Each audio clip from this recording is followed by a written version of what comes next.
I wanted to ask a few remaining final things about the whole, how you came to me sort of Sure. situation. The last few kind of Yep. questions, just to wrap up on, No um, problem. the experience with the agency that shall be Yes. nameless. Yes, indeed.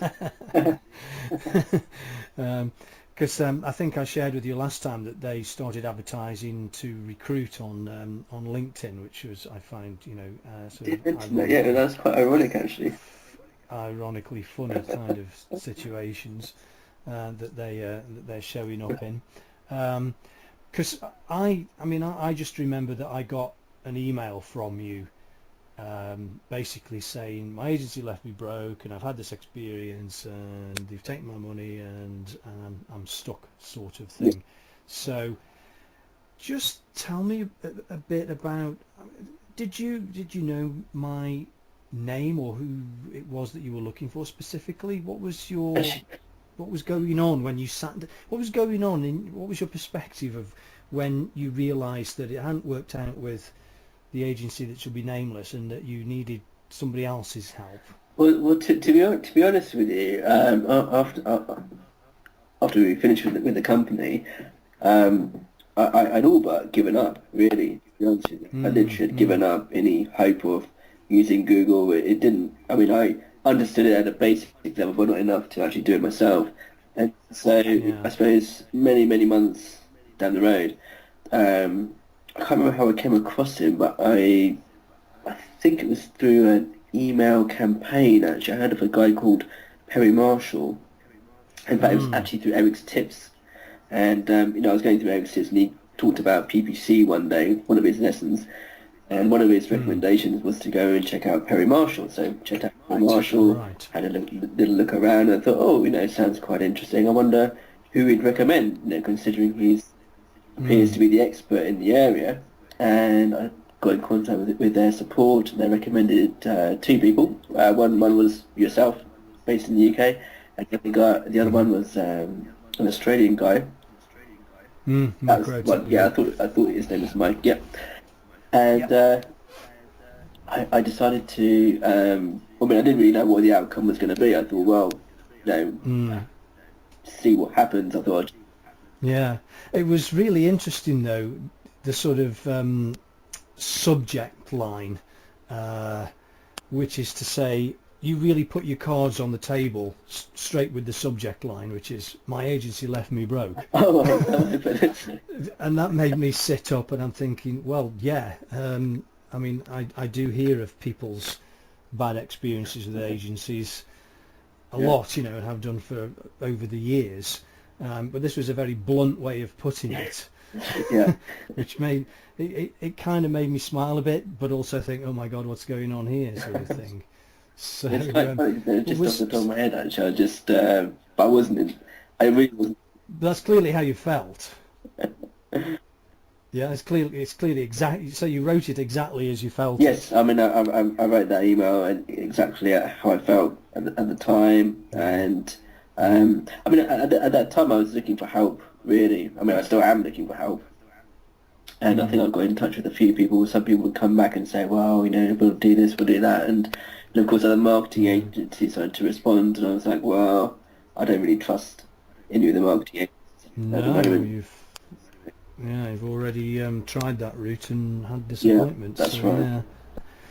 So when you knew that you'd gone broke, as it were, and run out of the money, let me just, I don't know how much you know about me. You may have read bits and pieces about me, and I've probably told you bits and pieces about me, but I got laid off in 2001. I'm a former corporate IT manager, so I Right. was earning a big salary back in 2001 and running 11 sites across Europe, and I had a team of people that I'd hired and were doing tech support and all that sort of thing. The dot-com Yeah. crash hit and I got laid off and I was out. Oh. I was laid off. 1 minute, one Oh. day, I was in full-time work at, like 60k a year What? pounds. This is 15, 14 years ago. Yeah. And then I've got nothing. Wow. So I'm like, oh, what do we do now? So I realised I was broke, and there were decisions Mm. that I had to start making about things, like thou shalt not go out to eat Yeah. anymore. Thou shalt start finding work, any work that brings money Yep. in, and we don't care. We did all manner of weird and wonderful things, believe me, from cleaning people's houses to delivering phone Oh books. goodness. We didn't care as long as it brought the Yeah. money in whilst we figured this whole stuff out. So I'm wondering, when you were in that situation, because my colleague who I work with in the LinkedIn space of things, and we'll, you over time, you and I'll talk further about that whole Right. channel.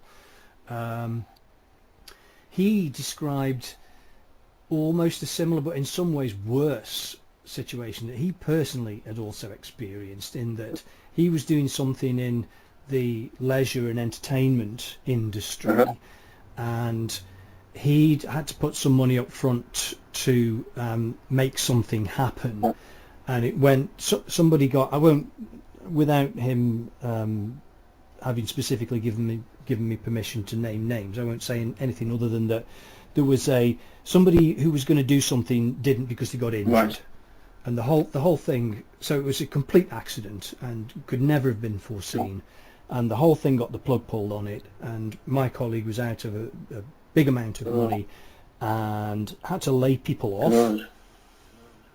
and literally close his office and go back and live with his parents all over That's again. crazy. Yeah.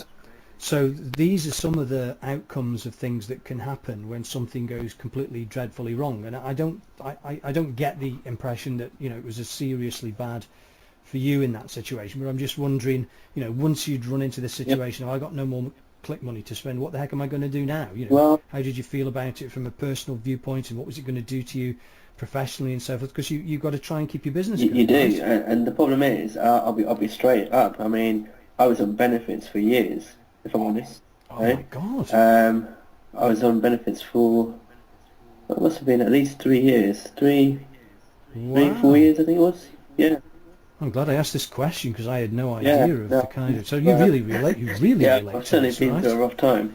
I mean, I was on benefits, God.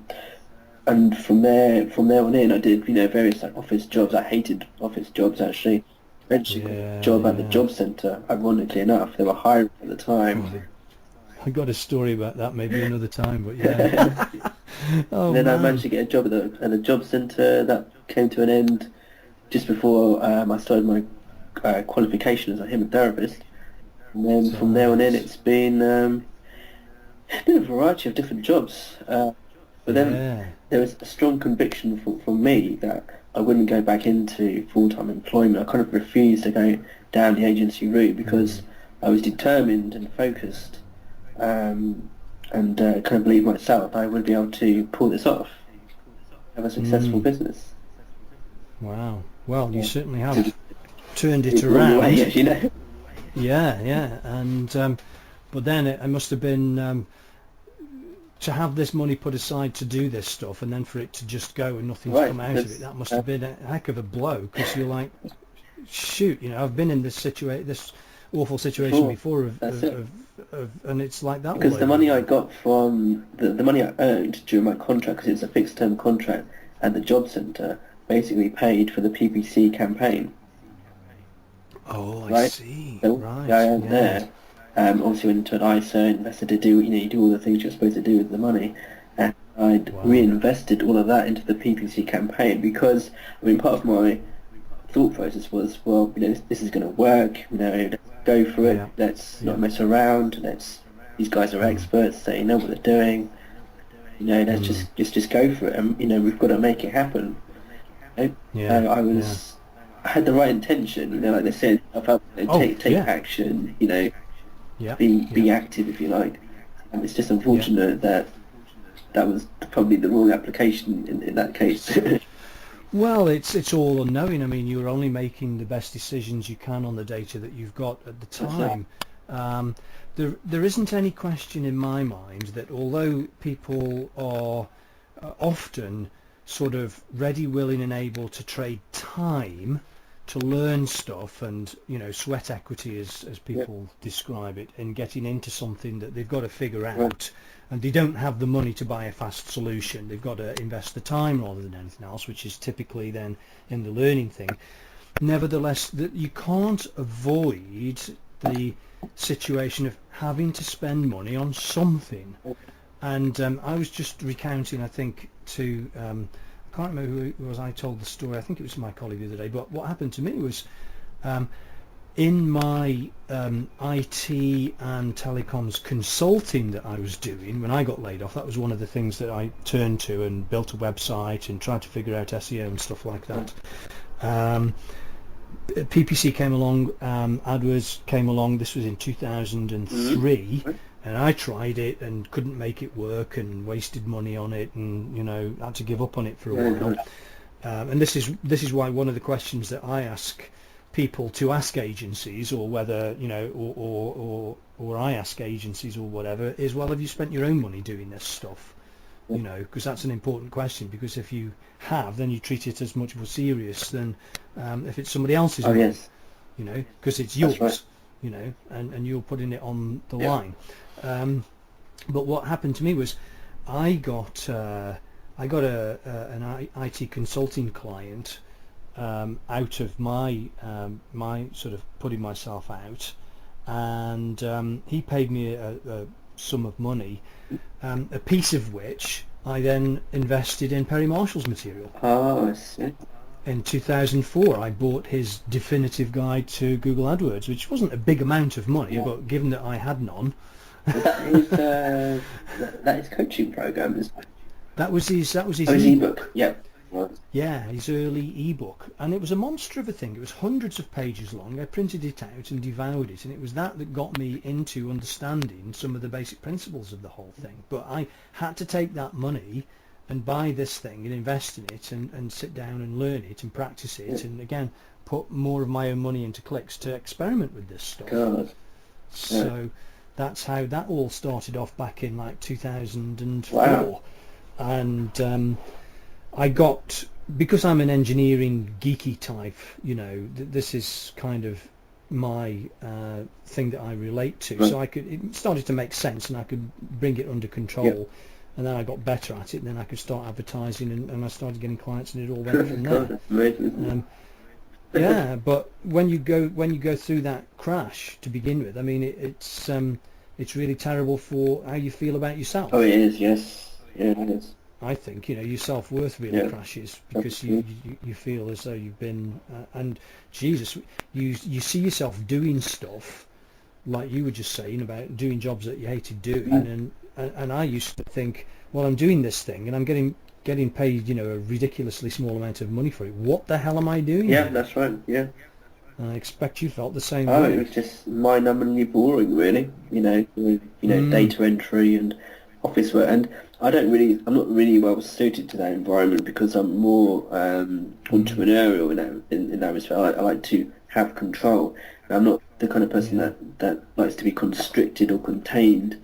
In my approach, which is obviously what you have to do at work. You've got to follow what the manager tells you to do. My colleague told me how he had to shut up shop and lay people off and move back home and stuff like that. Was this anything like that really happened to you, that was kind of, that wouldn't have happened if I'd been successful with this? Or was it just that you'd run out of your budget and so, well, we can't do that anymore, but we'll just keep going with how we are? Or was it worse than that? I mean, it's essentially the goal has always been, really, and still is to become what I call financially independent. Obviously, I'm basically, 35 years old, so still kind of young age-wise, is to move out, to be independent, have my own place, and all the things that kind of go with that. As opposed to maybe living at home. So that's the downside to it, I suppose, in some way. You're looking for that independence, and obviously that's what a business will give you if you make it work. Yeah, but you didn't have anything drastically bad happen to you, like I've got to lay people Oh, off or no, relocate or anything like that. no, Fortunately. it was all, I mean, all the bad stuff happened solely to me, thankfully, which, which was good damage control on my behalf.